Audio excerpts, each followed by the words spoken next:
Bienvenidos a este nuevo episodio del devocional que vamos a estar compartiendo durante estos días sobre la oración. La clase pasada estuvimos hablando un poquito sobre el Padre Nuestro y sobre cómo muchas veces nosotros, la oración gira más en torno a nosotros que en torno al Señor. Hoy día, en esta sección, vamos a compartir sobre un salmo. Ya vamos a compartir sobre un salmo y vamos a meditar cómo tener una vida de oración más gozosa, cómo tener una vida de oración más alegre, más gozosa, algo que llene nuestras vidas. Porque muchas veces hablamos de oración y pareciera como que no llena de gozo nuestra vida al hablar de oración, sino que a veces pareciera más como algo casi como un castigo o algo restrictivo, algo que no...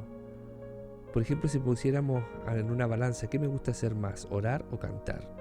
¿Orar o escuchar música cristiana?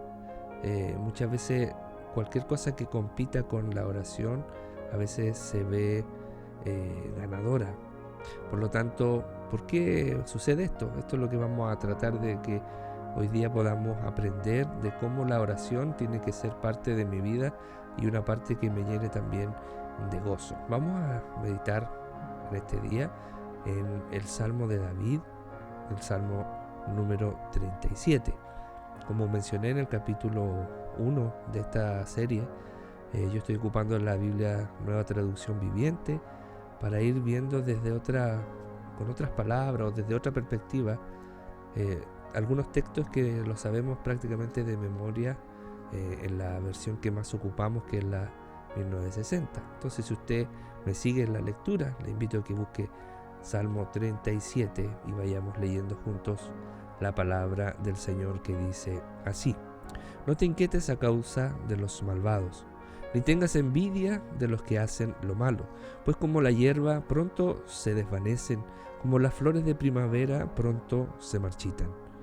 Confía en el Señor y haz el bien, entonces vivirás seguro en la tierra y prosperarás.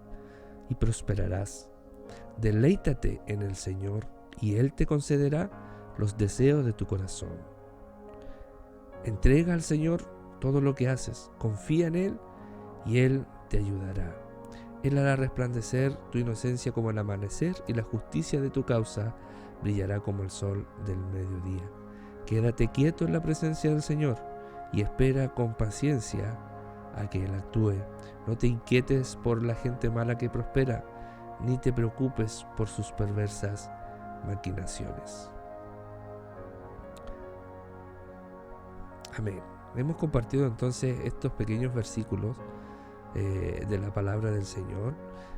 Yo quería que usted escuchara, ¿cierto?, esta lectura y pudiéramos detenernos, por ejemplo, en el versículo 4, cuando dice: deleítate en el Señor y Él te concederá los deseos de tu corazón. Deleítate en el Señor. ¿Nos deleitamos en el Señor? Por ejemplo, si tuviéramos que describir nuestra vida de oración en una palabra, ¿cuál palabra sería más apropiada para describirla? ¿Fiel? ¿Eficaz? ¿Gozosa? O a lo mejor escogeríamos otra palabra como irregular, inconsistente, o no tendríamos algo como positivo que hablar de ello. Yo creo que todos hemos pasado por momentos donde la oración no se nos ha hecho fácil, sino que al contrario se vuelve trabajosa y a veces angustiante, o a veces ni siquiera ocupa un lugar dentro de nuestra vida cristiana.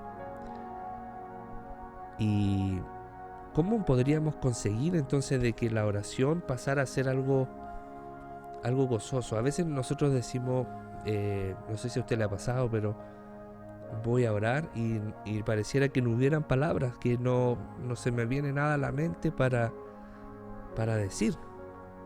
¿Cómo comenzar? ¿Qué decir? ¿Qué hablar con Dios? Y hoy día vamos a compartir algunos puntos que nos pueden ayudar para que nuestra oración sea completa y para que podamos tener un un esquema, un orden de oración donde pudiéramos a lo mejor encontrar una fórmula de poder hacer que la oración sea fluida en nosotros y que pudiéramos sentirnos agradados de conversar con nuestro Dios, no sentirnos como a veces sin palabras o sin tener una conexión real con lo que estamos haciendo. El punto número 1 que quiero compartir con ustedes dice: medita en Dios como nuestro Padre. Cuando nosotros vemos la oración modelo, ¿cierto? Jesús parte diciendo: Padre nuestro que estás en los cielos. Eso lo vimos la semana pasada. Padre nuestro que estás en los cielos. Ver a Dios como nuestro Padre nos impide verlo como un juez que solo está ahí para reprochar nuestra conducta y castigarnos, sino que el Padre corrige, claro que sí, pero también es el que nos va a recoger con amor, va a extender su mano cuando su hijo falla, cuando su hijo cae.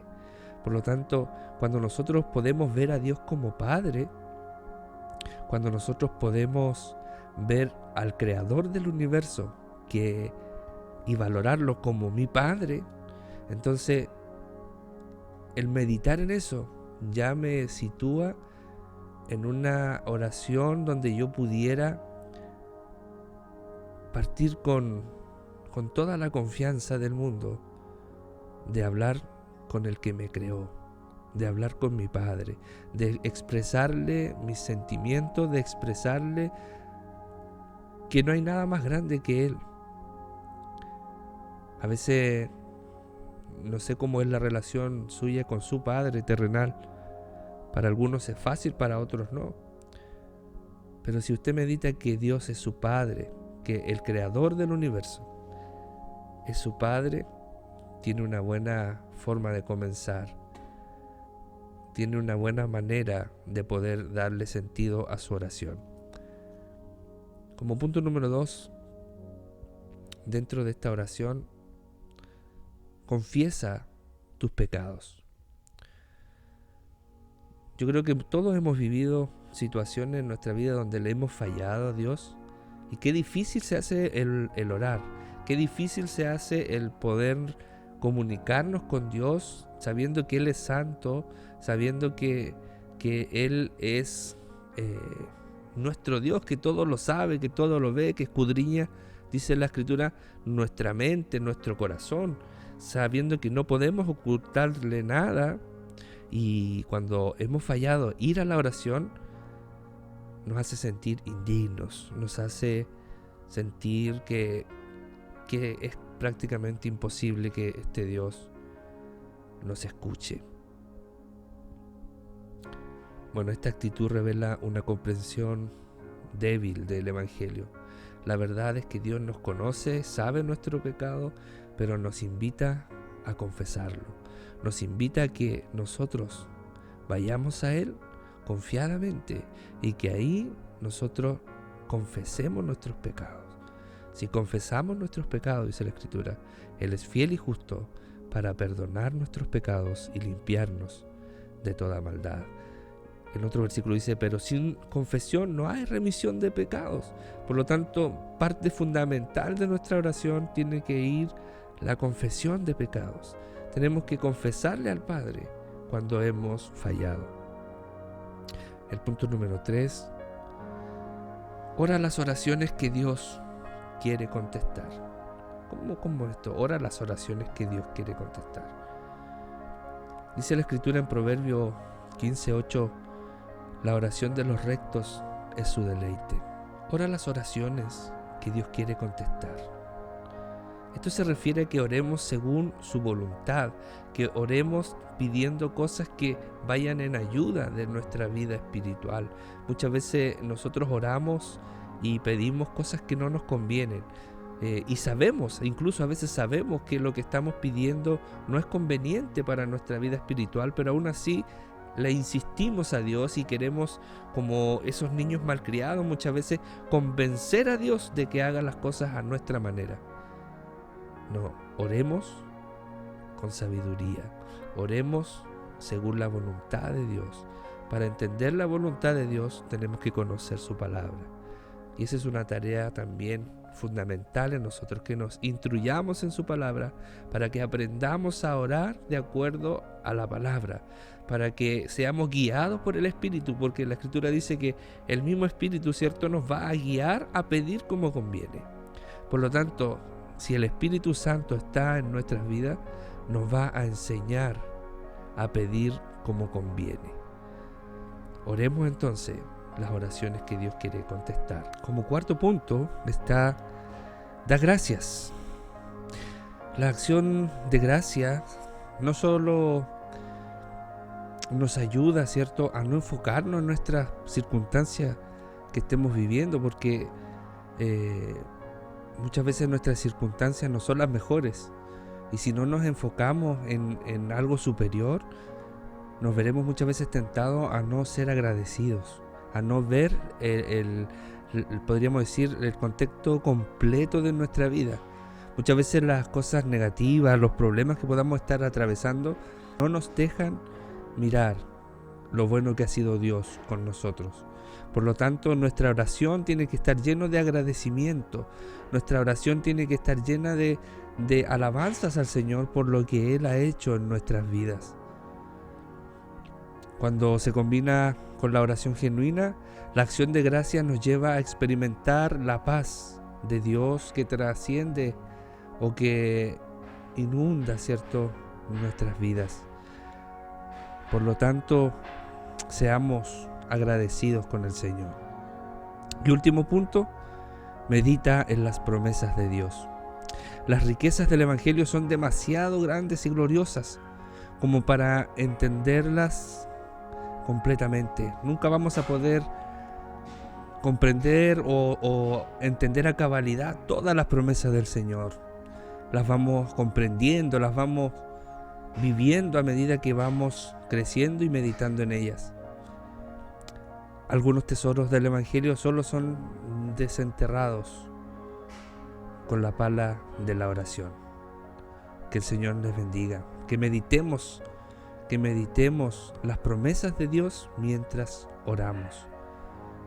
Que Dios les bendiga, mis hermanos, que podamos nosotros ser agradecidos con el Señor, que haciendo un breve resumen, meditemos en Dios como Padre, confesemos nuestros pecados, oremos de acuerdo a la voluntad de Dios, demos gracias en nuestra oración y meditemos en las promesas de Dios. Si hacemos esto, podríamos encaminarnos a tener una oración que sea y que traiga gozo a nuestra vida. El Dios de paz le bendiga. Oremos al Señor. Padre, te damos gracias porque nos has permitido, Señor, el poder aprender algo más de esto tan hermoso que es la oración. Permítenos, Señor, guardar esta enseñanza en nuestras vidas y que cuando oremos, Señor, podamos hacerlo de tal manera que nuestro corazón sea inundado de gozo y de la paz tuya. Bendice a cada uno de mis hermanos, te lo pido en el nombre de Jesús, nuestro amado y bendito Salvador. Amén y amén.